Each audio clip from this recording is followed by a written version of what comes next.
Okay, and we are officially recording. Dawn is a friend of mine. She is a fellow creative artist and she's also an advocate for several different things. Hi everyone. So today I'll be talking. I'm an artist and I'm 24 years old. I have been practicing since I was 5 years old, and today I'll be talking about how the arts can be integrated into social work and learning. So okay, yeah, so I'll be talking about how it began, like how I started on my journey, my current work, and how I'm also doing my master's in art therapy, and how I'm applying my practice to this new field. So it all started when I was 5 years old. I actually went on a trip to Vietnam. Um, I was on this program called Children with a Mission, and we went together with a church program to donate supplies and plush toys to the needy in Vietnam. And we went to the different provinces in Ho Chi Minh and Hanoi. And what I saw was a lot of victims of Agent Orange. So there were burn victims, cancer victims, children with heads that had like severe water retention, um, especially children with cleft lip. That means they were missing an upper lip. And um, particularly for this group of people with cleft lip problems, we were trying to do a fundraiser for them because there were so many of these children that were born after World War II, and they consumed crops and plantation that contained like Agent Orange poison. So all the kids that were born during that time, they had like a cleft lip. And when we asked them what they wanted to eat, they said they wanted some cream cakes. So we gave it to them, and the cream actually came out from their noses. So it was a very, very stark sight to see at that age. So during that time, I was the youngest out of the whole group of children. All the other kids had contributed to different parts of the fundraiser. So it was a fun fair held at the local church, St Andrew's Cathedral, and they all had something to do. Like for example, they would be washing cars, baking cookies, or drawing comics to sell.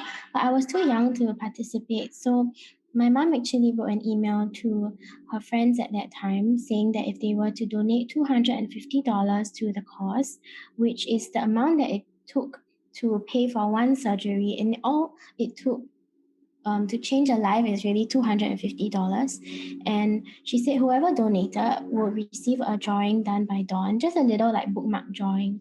And she raised like 25,000 just through that email in itself. So then she thought, oh, there was potential for Dawn to use the arts to raise funds. So I'll just have some pictures of my work back then. So this was done in 2006 when I was 9 years old. So after that fundraiser, my mom decided to put my works up for auction because she was doing a lot of events at that time. She was also in advertising, so she used her skills to market my work. And this piece was also auctioned for the cleft lip children. And the program is called Vietnam Outreach, if any of you are interested to know more about it. So Vietnam Outreach is run by actually this lady on the right in red, and the man at the back is her husband. So that is Ralph and Linda Parker. So they are a couple. He's Australian and she's Vietnamese, and they run the program. So up to this day, I still continue to donate to this specific charity because it means a lot to me. So these are some of my works when I was quite young. I think about 2008, like really quite long ago. 2008, that means you were, what, Mm. 11 years old? Yeah, correct. Were you So 11? this was done in collaboration with the Spanish Embassy. The exhibition was called Spanish Breeze. So every time we did an exhibition, we would donate to a particular charity. So over the years, my family has supported me supporting other charities like AWA, the Kidney Dialysis Foundation, um, the National Singapore Cancer Center, and the Heart Foundation. So my recent works were done around 2018. I think 2017, sorry. So this was an exhibition done at ION, and it was my 8th solo exhibition. For this, we were working together with the New Careers Mission, which is a halfway house for extra offenders, and they also have a rehabilitation program for them. So this is one of my favorite pieces. When talking about my work in this current time, I would say that I use a lot of fluid media because my work is all about describing like breaking boundaries and looking at how these different solvents and different fluids can collide and harmonize at the same time. You know, we talk about how sometimes we're going through a tough time in life and we are met with like different obstacles, but yet something like brand new can arise through that kind of intermingling of different scenarios. Yeah, and you never know what will happen in when you go through a hard time. So these are some more of my favorite pieces. Oh, these are beautiful, Don. Things. Yeah, So I've not seen this yet. Was it on your website? yeah. My Okay. website is Okay. messy now. Yeah. So you can see how I like to use I like to contrast the bold strokes. For example, the piece on the left is titled Symbol. So you can see a very bold stroke and it is containing um, this fluid kind of splash that is controlled yet is directed towards the left and towards the downward portion of the piece. So and then on the right, altitude is also something that depicts this constraint between like freedom and restraint. So there's these pains that always emerge from something that is like a dark boundary. Yeah. Wow. Okay. Wow. Okay.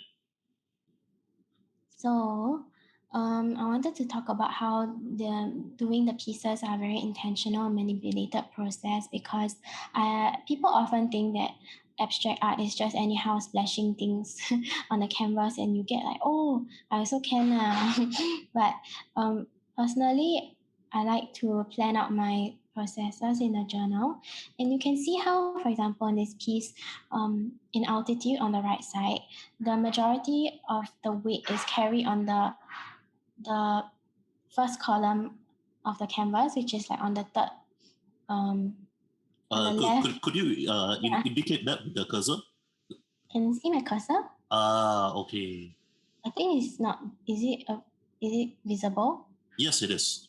Oh, okay. Yeah, So can you see it. can see how the weight is over here on the left third of the canvas, Mhm. and this is intentional because then the weight is just carried to the left, and then there is a directional movement that flows this way.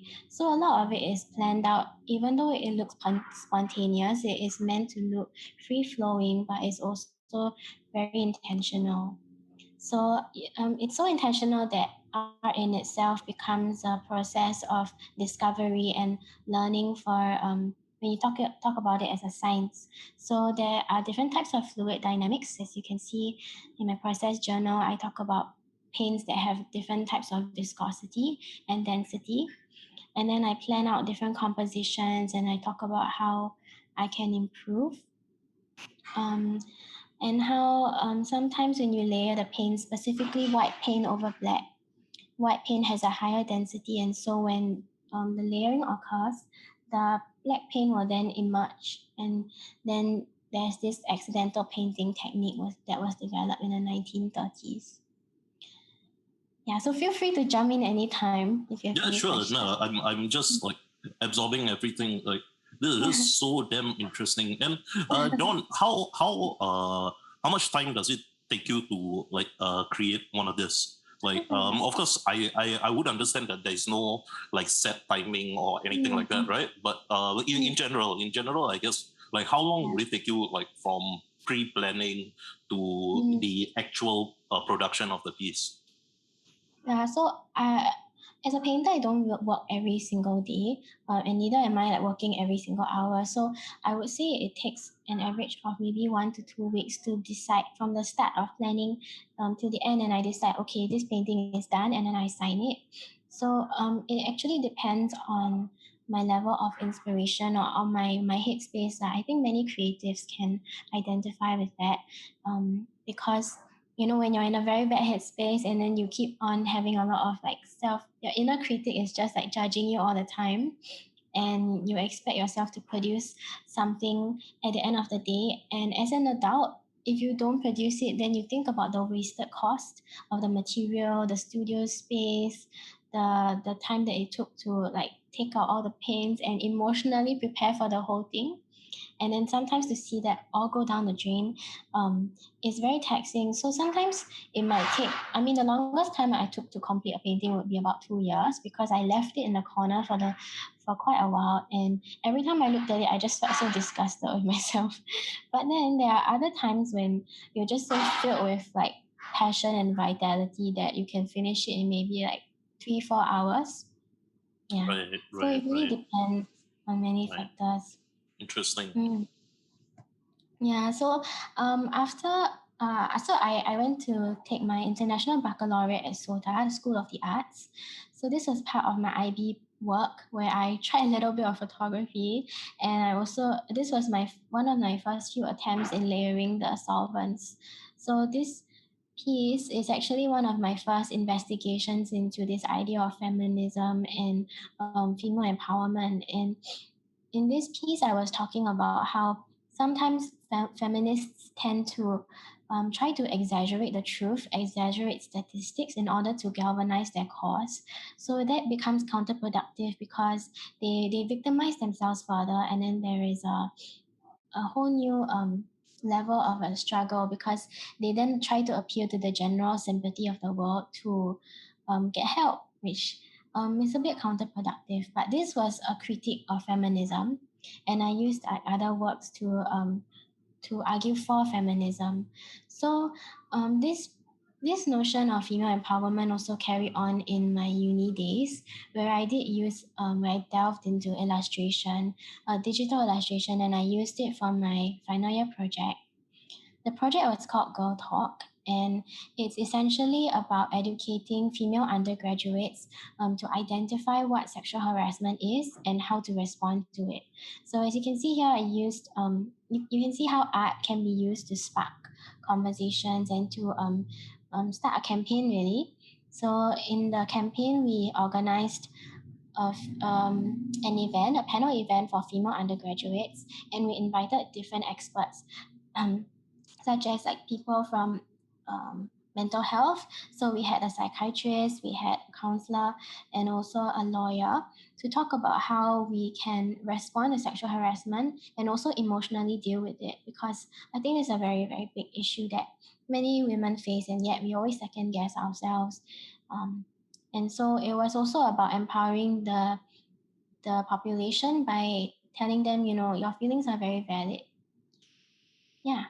And So feelings in terms of like whatever they have gone through and stuff like that, their trauma. mm, Is that what you mean? yeah, yeah, because a lot of the time, um, people's first reaction is like, "You sure or not? You sure that Yeah. this thing really happened to you?" Or like, "Huh, what were you wearing?" Or if you happen to be wearing something really baggy, then they'll second guess and say, "Are you trying to just get attention?" Yeah, so I think the public's first reaction is always to just second guess the survivor's experience, but really, the survivor often doesn't get. The odds are often against the survivor for them to share their story and to take a step to actually tell. From we had Monica Bay on the panel, and she was talking about that too.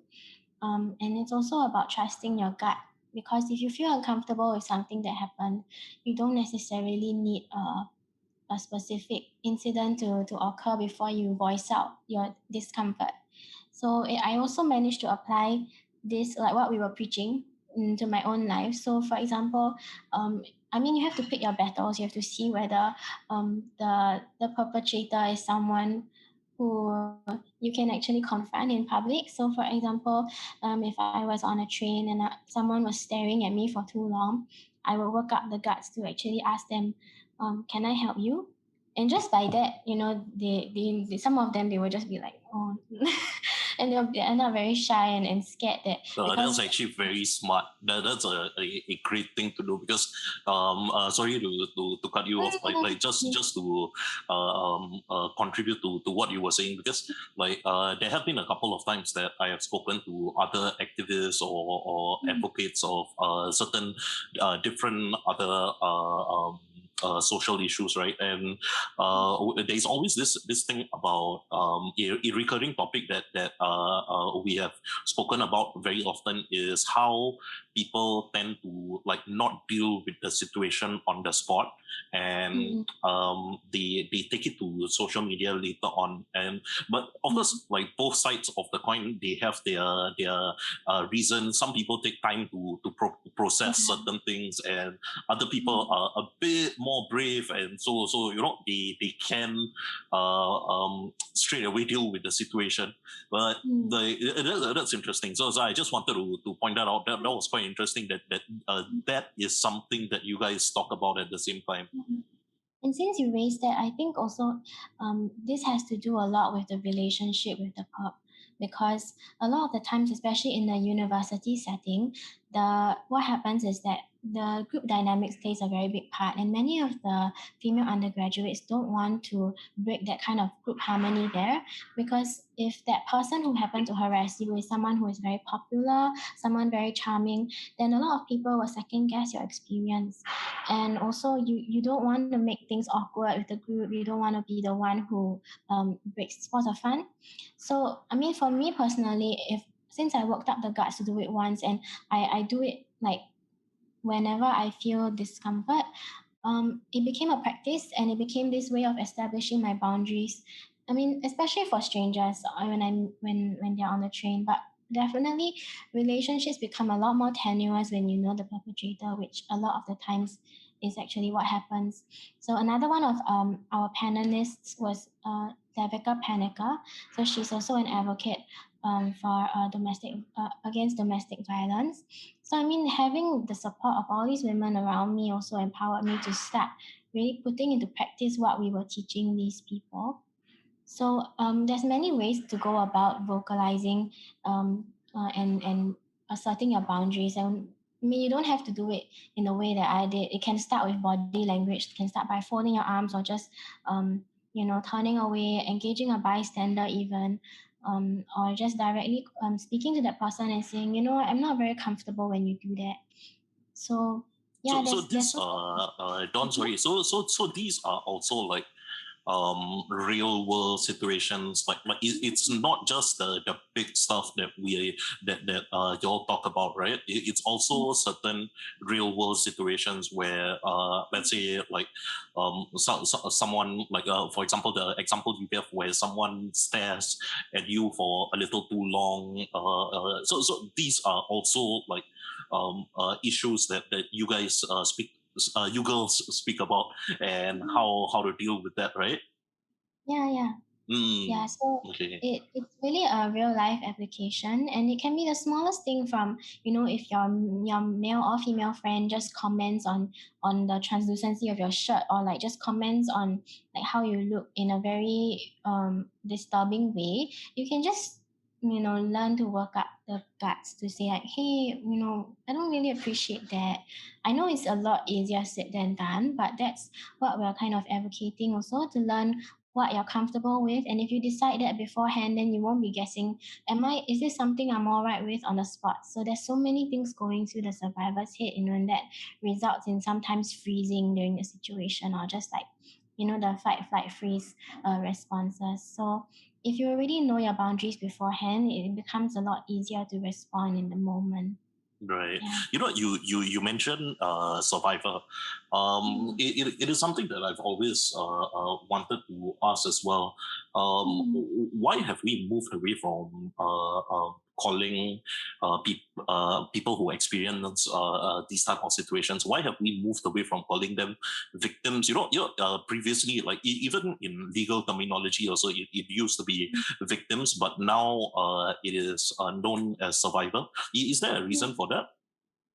So So this campaign, I mean, because when I was in NTU, I was in communications, Mhm. and the power of words is really such a Right. significant thing on someone. And personally, as someone who has gone through secondary school bullying, or just when you work with clients in the mental health sphere, the power of words is really impactful. And just moving from that victim headspace to a survivor headspace can be so life changing for somebody, to know that they have that kind of agency and that kind of power to shift and learn from the situation and change, like to be a more empowered person.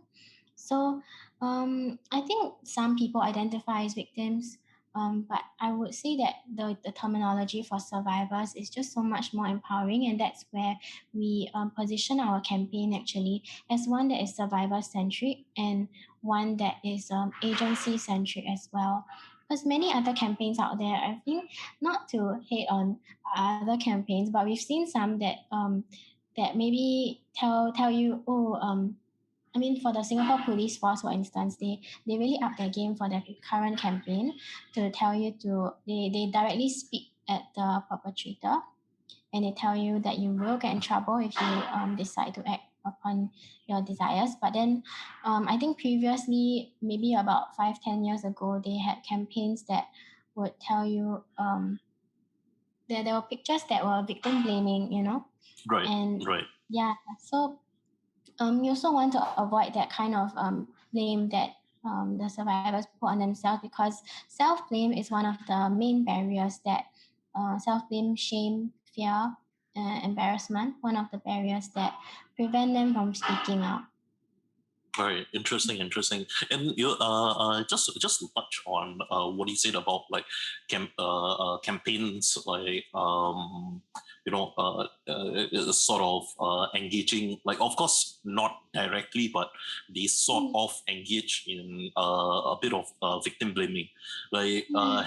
have you seen that change taking place? Because like my understanding when I grew up was that there was always this precautionary thing that was given for context to women, because Yeah. they have always kind of branded things in the sense that if you don't behave in this way, Mhm. you won't be treated that way, that kind of Mm, thing. But yeah. then over time, things seem to, at least to me, things seem to change a little, where it is not so much about the expectation that if I behave in a certain way, this must happen to me.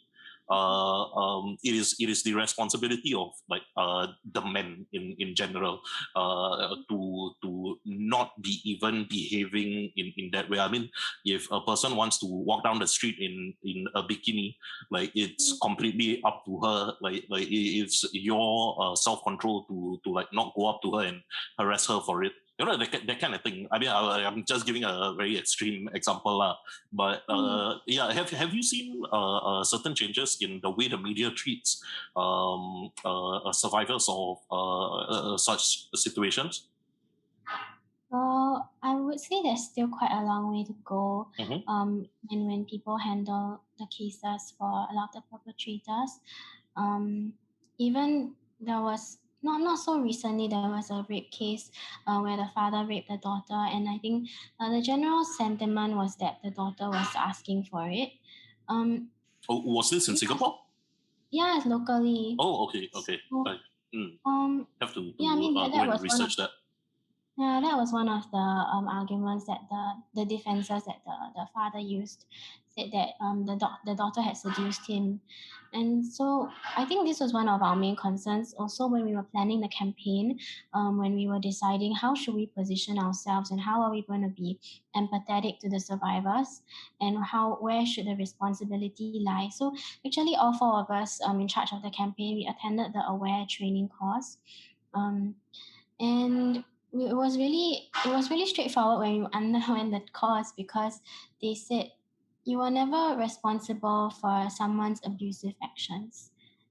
Everyone is responsible for their own actions, and And it was just so clear cut after that. We came out of the room and we were like, why were we even confused? You know?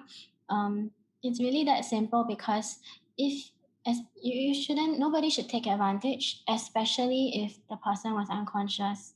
A lot of the times there's a sense of victim blaming when it comes to the survivor who has who was drunk at a party and then got harassed. And then a lot of people say, oh, you shouldn't have drank that much.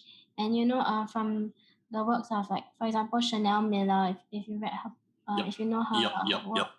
Yeah, I mean, you, it's just, it's after you put things into perspective, it becomes so straightforward that you are not responsible for the abusive actions of others, especially if you're unconscious. For when we were educating women on how to record any types of like any perpetrators, it was quite straightforward because she was talking about how you have your phone, which is the most powerful weapon. Right. Right. Right. If Right. you can catch the perpetrator in the act, that is the best thing that you can do. So I won't say that it was very contentious because, especially for the people like in our sphere, we're all kind of talking about the same thing and having the same argument. But there was one instance where one undergraduate had signed up for a research study in school. They promised to pay her, I think, $20 for an hour or something like that. And they were going to measure her heart rate. So they put little stickers on her chest and they wanted to measure it. And the research assistant had dragged the research period for about 2 hours. And she just felt something so off about it. And he kept coming back into the room to readjust the stickers on her chest. And at one point, he got her to lift her shirt higher and higher above her head until it exposed her bra, and then he readjusted it again.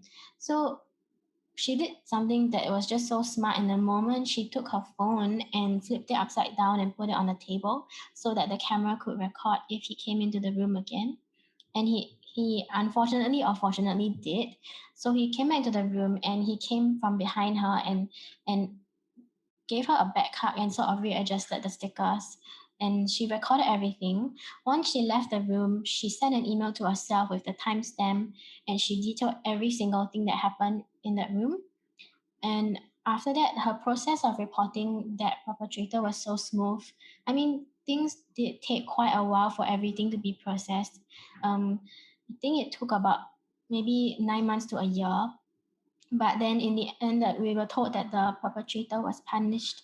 And this was one of the successful cases that we came across where she just very smart, just put her phone there, recorded and sent an email to herself right after. This is just an example of how art can work with different types of social causes to, disseminate information and integrate like media use. I also engage with art on a very sensory level. So these are some monotype experiments that I did in my master's class for art therapy. And we're just investigating how it feels, the different sensations on your hands, feels when you're moving with like liquid paint. So I also like to apply this when I was doing an internship at Cinegraphic, which is a glass company that produces very large custom glass pieces, and I was using resin to paint with my hands.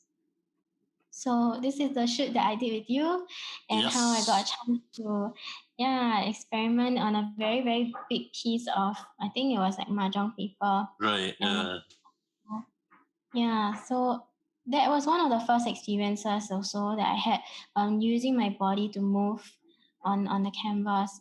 Yeah, So that's very very very interesting. Like could you let me know, like I think we never spoke about this also, like for some weird reason. Why did you actually choose that idea or concept to work with when I was doing this project?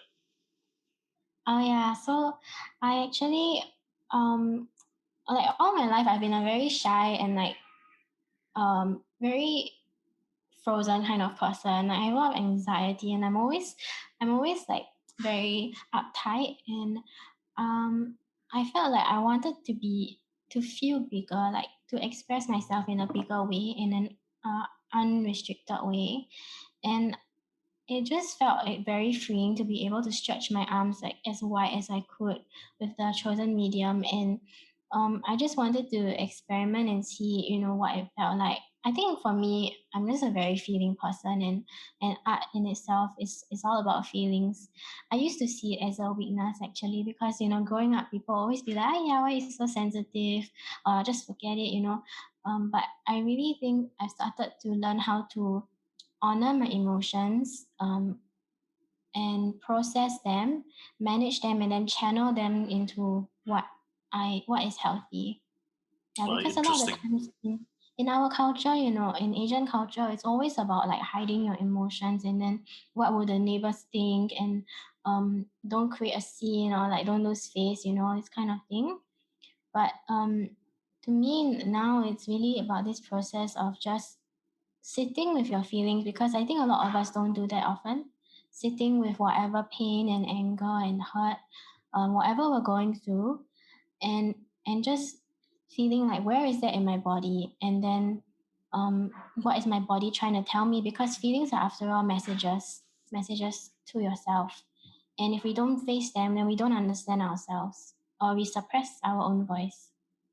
Yeah. To be honest, like when you're running a cause or an initiative, it gets so difficult to like do everything all together at once. I've been there before. It is so tiring.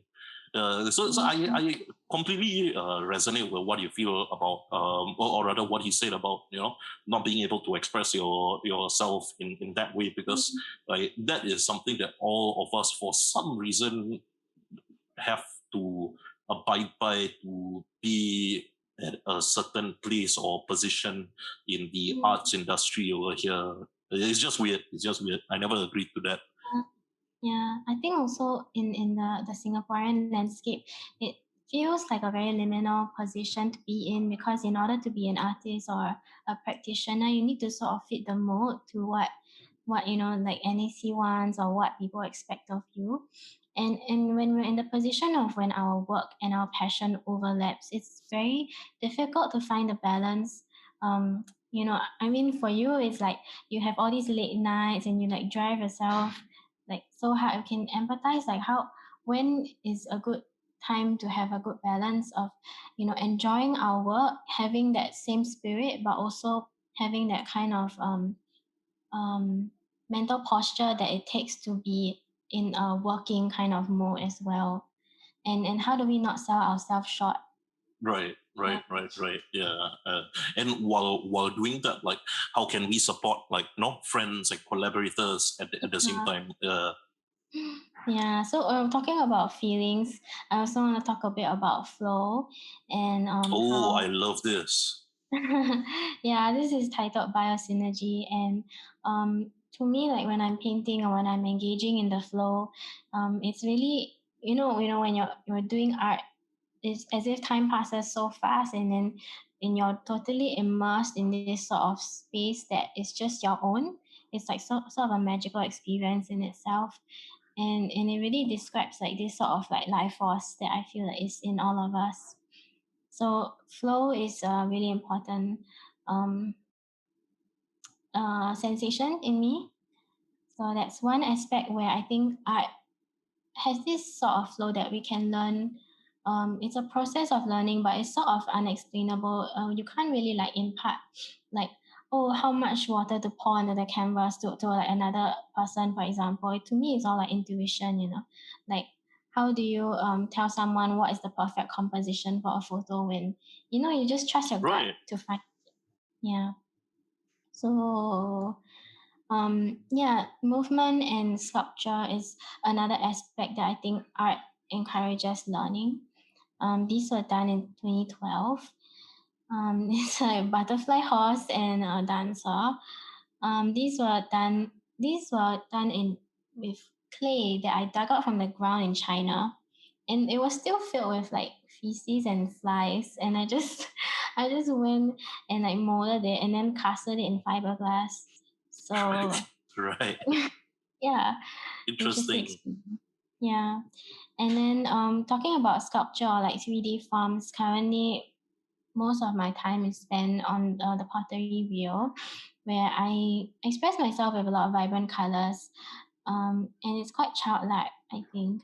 It's very bright and happy and free spirited. Yeah, these are like, I guess, the most prominent thing right now on your social media, right? Like they are beautiful, beautiful, beautiful stuff. Thanks. Yeah, I want to talk a bit about what we can learn, like lessons from clay. When we are working with pottery, actually, it's a very humbling thing to work with, because a lot of the times, um, you fail. You fail so much because it really breaks all the time. The process is super long. I can talk about it from the start. So when you're throwing on the wheel, you not only have to learn how to center and balance it out, but also you have to trim the base, which is the bottom of the cup, so that it's all flat and nice. And then once you do that, you have to wait for 3 days before firing it at 900 degrees, and that is called a biscuit fire. Oftentimes, the bisque fire, it might not go well when you're working with very new sculptures, because either there's like bubbles in the clay that expand and explode, or it doesn't dry enough, or there's very a lot of reasons for it to fail. So a lot of the time, I think one of the lessons from art is really about attachment and detachment, learning to let go, and being attached to the work that you're proud of. But at the same time, when you're selling the piece, or when you are deciding that you need to break your boundaries and move on. Because if you're so attached to the work that you do and you're so proud of it, like how can we challenge ourselves even further and learn new things, right? We'll just be constantly like bragging and showing off all the current work that we have. Yeah, so a lot of it is making a piece, and just telling myself like, okay, I made it now, and then what's next? After I appreciate it for what it is. I think that this is somewhat similar in photography when you're working in the darkroom as well. Yeah, I was just about to say, especially film photography. Yeah, yeah, and it takes so long to just get out one single print and Yep. one piece of the thing is so expensive, because you every time you sell, you're like, oh, money. I remember halfway, like during our shoot, we were I think you were very concerned. You were like, film is Yeah, so expensive. Like I yeah, don't want to waste so much. And I was like, no, it's okay. I have like a bag full of them. But you see, the developing part is a whole different story. The yeah. film himself is okay. It's the developing part, like whatever you were saying about the clay work and stuff like that. I was Yeah. just going back to like being in a dark room and developing film. Yeah. I've been there too. Yeah. It's just but then after all that work, once you find the final piece, it's all worth it. Yeah, it Yeah. is. It is definitely. Yeah. So next, I think lastly, I'll move on to art therapy, and after experiencing art in terms of like the sensations and in terms of the emotions, and in terms of attaching and detaching, um, I ventured into art therapy just because someone recommended it to me, and I decided to give it a try. I also discovered how I can integrate who I am as a person, like someone who is so sensitive and emotional, and how can I use that as a strength to connect with people? Because to me, like attachment is so significant in life, like connecting and attuning with people. And for me, I can feel like even when I'm scrolling on social media or reading the news, I have to be very wary of what I show myself, because I can be really so affected by what I read online. I realized how naturally it was. So naturally, it came to me when I'm trying to connect with people who are from a totally different population. So in my art therapy course, I worked with Project X, which you also have worked with. I managed to do an art therapy group that was also in collaboration with a psychiatrist, and we did a little support group that was for the people in pre-contemplative stage of substance abuse, and I also took on Pre individual clients. Mhm. Pre-contemplative state Mm. of substance abuse. Could you break it down a little bit? Oh, yeah. So we are talking about substance addiction. There's like a few stages involved, and in the pre-contemplative stage, they don't know what is an addiction yet, or they don't really see it as an addiction. Okay, They okay. also don't really have the motivation to quit just yet because they're not as educated on it. So a lot of it was sort of focused on collaborating with the psychiatrist, giving um, activities in art, and then linking it to topics that were uh, aimed at educating them. So, for example, what is addiction? How can we rewrite negative patterns, for instance? Yeah. So, art making in itself is very symbolic when we are trying to depict our emotions, or whether we are trying to assert ourselves, like describe who we are. So that yeah, so I worked with individual clients, and also started on a bit of psychoeducation, asking, just, I think how I would describe art therapy is really not about psychoanalyzing people or telling people what to do, or like looking at someone's art piece and saying, I know what you're thinking. It's not Right, like that. right. Yeah, it's really about letting people express what is so difficult to be said in terms of a visual form, and then asking the right questions to help them understand themselves better and to get them to where they want to be. So a lot of the sessions were co-planned with my clients. So I will ask them, what do you want to work on next week, for example? And they would tell me the specific aspects of themselves. Like, for example, I want to learn about self-worth, self-love. I want to be able to negotiate different sides of myself, because like we show different aspects of ourselves to people, and that can be very confusing for sex workers, especially because that population is situated in a space that is full of distrust, exploitation, and abuse. So it's really helping them deal with those experiences. And most of all, it's listening. And a lot of the times, people think like listening is like nodding and um, like hearing them, but I mean it's more than that. It's also having your energy, like being present. Right. And sometimes I worry, I feel afraid of not knowing what to say. But my lecturer told me sometimes it's not about what you say, it's just about being there emotionally, and someone can feel it. I realized through the process it's really about witnessing, honoring, and validating the individual, and just giving them the impression, or like letting them know that I see you, I hear you, and that is sometimes more than enough. Yeah. Interesting. So talking What was Mhm. those three things again? Honoring and validating. Witnessing, honoring, and validating. Okay, cool. Yeah, Okay, got really it. accepting. So, yeah, really, really accepting the person, because sometimes when it comes to mental health, a lot of the times when we're listening to our friends talk about a certain incident that happened to them, our immediate reaction is to protect them and try to shift them from a sad to a happy state of mind. And we're just like trying to distract them or trying to move them. But we need to take some time and really let them feel those things and feel it with them, and not just try to change them for who like change them into someone who is happy. So it's really about accepting things in the here and now and saying, I see you. Yeah. Got it.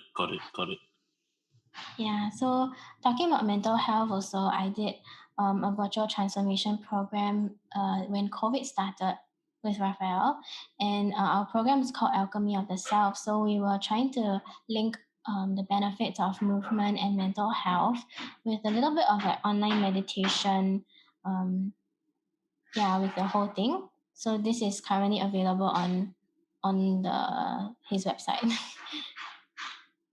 Got it.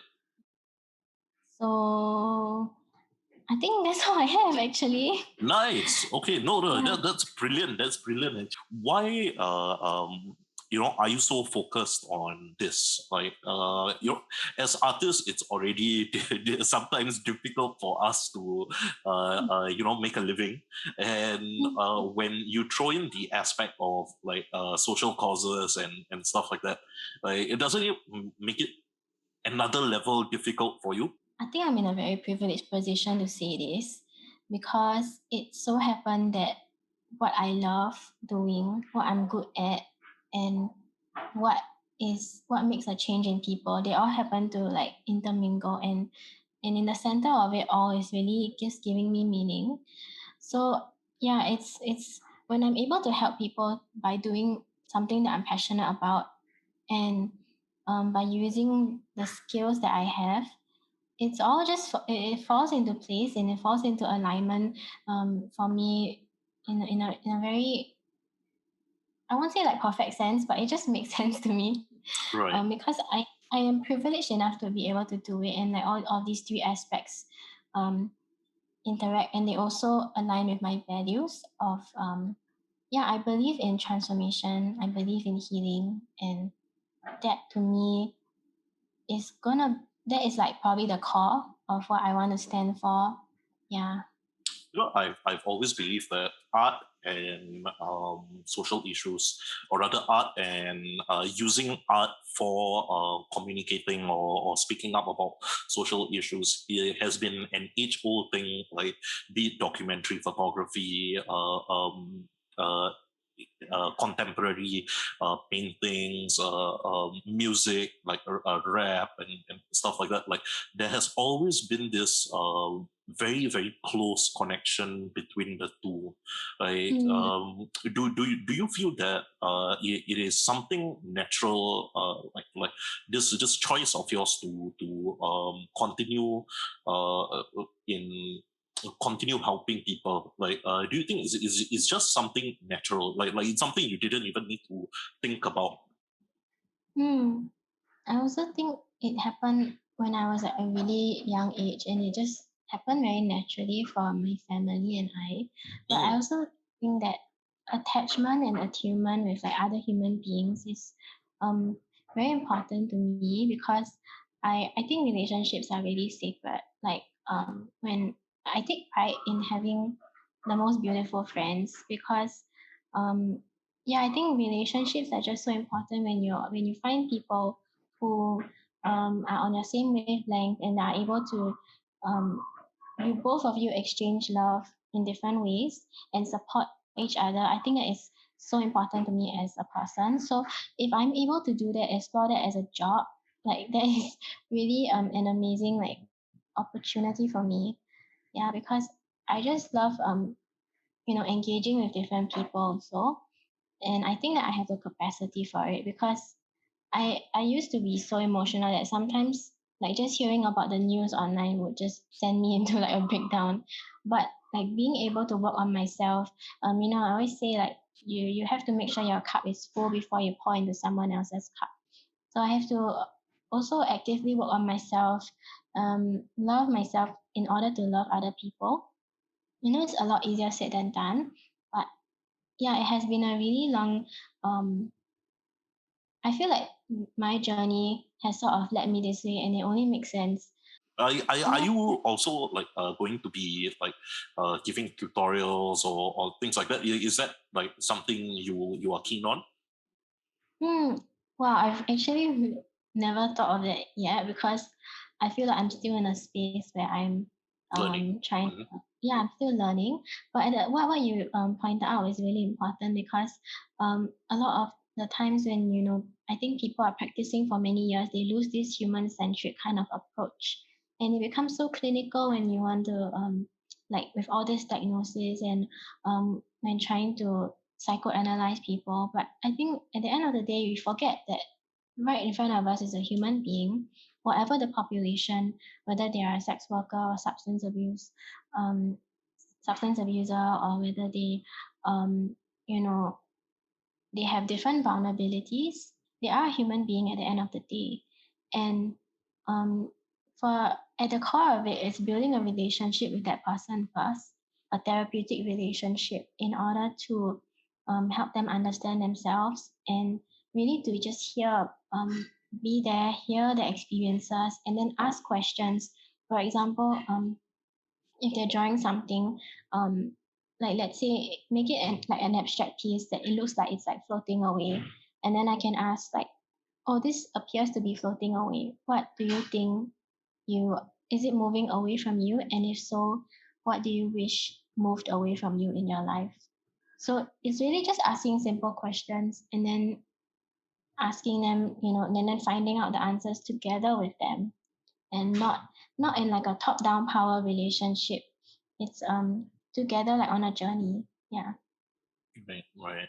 And like, has have people ever been skeptical of like art therapy, or as in people around you, have they ever Mm. been skeptical of it? And like, how is this something that you would deal with?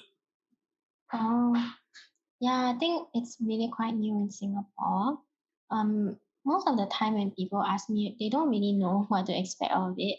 And they ask me, I mean, even for clients, they don't really understand what. Don, sorry. By the way, you can stop the screen sharing already. I Oh, just realized, so that we both can expand. I just realized. yeah, Sorry. maybe. Yeah. Yeah. So, You were saying. yeah, just a lot of the times, um, even my clients don't know what they sign up for. And then I'll explain to them on the very That's first session. interesting. Yeah, and then I think when we start to have conversations about it, that's where it is. Yeah, that's where it starts, and we do have a long way to go, but I mean, things are looking up because we're just getting more accepting of it. I think, especially when I'm applying for different clinical placements, and Mm, um, it feels like the placement people are just embracing it when I pitch it to them. They're like, "Oh, there's a lot to. I can see a lot of potential in this space." right. Right. Yeah. That's like, I still feel like the value of this, or rather I don't know what's the right word for this, like the application for this has so much more to it than what it is right now, because like Mm, art is such a, like, earlier, you were talking about so many different things, and a lot of your artwork is feelings driven, and mm, like a lot of things I feel in art therapy could actually be so beneficial for people around me, like especially boys and men who yeah. go through this very routine upbringing, where you are supposed to be of a certain sensibilities. You are supposed to project yourself in a certain way. Right? There's no a way for them to kind of like express themselves. I have friends who have turned to alcoholism. I have friends who Mhm. have turned to other form, not drugs, but maybe like cigarette smoking and things like this, which I just quit. By the way, it has been a struggle. Yeah, Wow. Yeah. I have other ways of dealing with it, but I feel the real world application for something like this is very very important, because like just take the example that I just given you, that men have this routine upbringing. They are supposed to be a certain way, and this whole thing with toxic masculinity currently being given more awareness, and people are starting to realize how even for boys, even for men, it's not easy, as opposed to like what we used to talk about like maybe 2 years ago, or as recent as last year, where I saw this post like condemning men for the privilege that they have. We do, men do have certain privileges, but I believe on both sides of the coin there are pros and cons of Mm, like your gender. Like of course it is a topic that is like way too big for one episode, but yeah, like mm, I do believe, like my point was that I do believe that there are so many ways that like art therapy can be applied to help in so many different situations. mm, I generally feel like art can make a society better. mm. Yeah, Yeah. and I think, yeah, yeah. A lot of the times, like art is so related with emotions that people just think like, oh, it's too fluffy for me, or like I'm not artistic enough.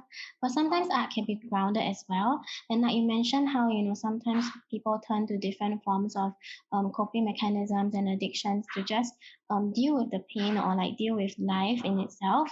But yeah, art therapy also has the potential to help them like redirect their energy and to align like their thoughts, feelings, and actions, so that everything is balanced. Because oftentimes like there's just like when we're in a bad headspace, and then that translates to like us feeling very like indulging those emotions, and then that translates to like maybe self-sabotaging actions. There are ways to like redirect those thoughts and emotions into healthier actions and behaviors. So yeah, I think art therapy is also quite like holistic in that sense. It does not it's not like, I won't say it's too fluffy for anybody, or it's too uh artsy. If people are often afraid that their art is not good enough when they sign up for therapy, but that's really not the case. It's about them, and it's not about the final product, because everyone are like um uh works of art in progress, right? Right, right. Okay, and let's move on to like the women and empowering aspect Mm. of your work as well. Like, obviously, this is something I know that you are very, very passionate about, Mm. and how do you think like we touched on it earlier a bit about how art can benefit in that area as well, and Mm. like I've already said, I believe that art can just make society a lot better, a society a lot better. How do you think like the conversation of women empowerment can progress further through the arts? I don't feel that hopeful sometimes, just because of our like Singaporean landscape, and how it takes so many levels of going through the media, and at the end of the day it's a systemic issue, right? It all has to do with like real life application, and how it works out in the legal system, and how it works out in the educational system. So sometimes as an advocate I do feel powerless, because you look at the literature, you look at the statistics, and then we think like, how can we go against the system? Um, yeah, and then I think a major part of the discussion was simply accepting how these conversations can come from like a ground level, can come from like you and I, and with the advocates that we already know, like Devika and Monica, um, and really just exchanging those conversations, trying to apply it in a everyday kind of situation where you're asserting your boundaries, and hopefully slowly but surely it will become like a social norm, and then that will translate to a change in the system. Yeah, I guess I can hope for that. Okay, so Don, tell me what is next for you? Like anything big happening? I'm gonna have my clinical placement with an addictions rehab center, and then I will be having my ninth solo exhibition at American Club in September, if COVID doesn't stop it. Nice, nice. Congrats. I don't know whether you know, but I've been keeping caterpillars for a while, and I'm actually learning a lot from them, because I have tawny costa caterpillars, and they molt every 3 to 5 days. Oh, is that on So your Instagram? I think you posted it. so they will actually go through a molting about 5 times in their life. And I always look at the caterpillars and wonder like, do they know that they're gonna turn into butterflies? Like, do they know the transformation that awaits them? And whenever the molting occurs, it actually is a very, very active process. And to me, like I always think to myself, like, oh, I need to surrender all the things that I'm not that are holding me back, and then to let them go. I always thought it was like a throw it away, that kind of thing. But then when I watch the caterpillars and I see them struggle to get out of their mold, it's really like a continuous process where you need to do it every single day. I mean, for me, I need to do it as often as I remember. I need to tell myself like, I want to shed those things that hold me back, things that are not good for me, like beliefs and like emotions that are not good for me. And I just watch them more and more, and like, so currently all of them are in the pupation phase. And I recently learned that actually during pupation, the entire caterpillar dissolves into like a liquid in the pupa. Oh, And I didn't know this. yes, it rearranges itself, and it begins the process of duplicating the DNA that is needed for the butterfly. And it develops the butterfly wings, the legs, and everything from like it's a gel. And it's like you literally die and we are reborn again. So to me, especially when I had my first pupation, I thought the caterpillar died and I was so sad. But it turns out he was just born again. And that to me is super symbolic. Yeah, and I guess that is, to me, I just take it as a message for all of us that, in our darkest moments, we can also have the potential to like rise again. Right. Those are great words, actually. Those are great words. I'm gonna steal that. Thank you so much for speaking to Yeah, me today. Like thank you for having me. this current thing that I'm doing, it's literally all friends. Like all of y'all have been coming out to support me. It's great to see that. So thank you so much for your time. And my God, I love your work so much. Yeah, thanks for believing in me. Not at all. Not at all.